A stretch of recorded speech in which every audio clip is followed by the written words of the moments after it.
ढाई महीने पहले बादाम खाते वक्त मेरे दिमाग में एक आइडिया आया कि क्यों ना मैं बादाम को भी मिट्टी में उगा कर देखूं। तो तजर्बा करने के लिए मैंने एक बादाम लिया। देखिए बादाम कागजी था इस किस्म का। तो मैंने मिट्टी के अंदर ऐसे ही उसको हल्का सा जो है वो गड़ा खोद के रख दिया और ऊपर उसके मिट्टी डाल दी। फिर मैं महीनों भूल चुकी थी। इस जगह पे आगे पीछे काफ़ी सारी घास जो है वो उग चुकी थी।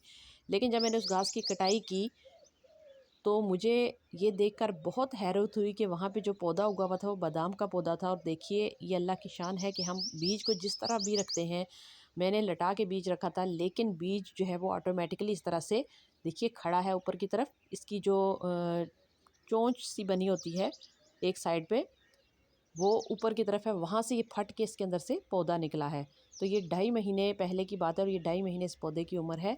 आप देख सकते हैं ज़िंदगी कहीं से भी शुरू हो सकती है। ये बाज़ार में आम मिलने वाले बादाम हैं।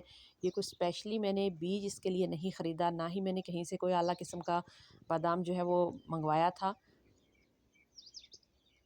तो देखिए कितना सेहतमंद पौधा है ये। इसके आगे पीछे काफ़ी सारी घास थी जिसकी वजह से इसकी नमी बरकरार रही और ये बचा रहा। तो काफ़ी जो है वो हेल्दी प्लांट है ये, आप देख सकते हैं। तो आप भी अगर बादाम को अपने घर में उगाना चाहते हैं तो आप सिंपली मेरी तरह एक बादाम लीजिए इस तरह से और उसको मिट्टी में दबा दीजिए। इसको मैंने जनवरी 2025 के दूसरे हफ्ते के आखिर में लगाया था, क्योंकि मैंने खीर बनाई थी तो उसके लिए मैं ड्राई फ्रूट वगैरह तोड़ रही थी। तो मेरे हाथ में ये 3-4 बादाम थे जो बच गए थे। तो मैंने उनके ऊपर तजर्बा करने के लिए उनमें से एक बादाम को जो है वो इस तरीके से मिट्टी में दबा दिया और बाकी जो 2-3 बादाम थे उनको मैंने रखा कि मैं इनको बाद में इनकी अंदर से गिरी निकाल के उसको टिश्यू पेपर में लपेट के, जैसा कि सोशल मीडिया पे अक्सर हम देखते हैं, तो उसके ऊपर तजर्बा करूँगी। लेकिन मैं भूल गई।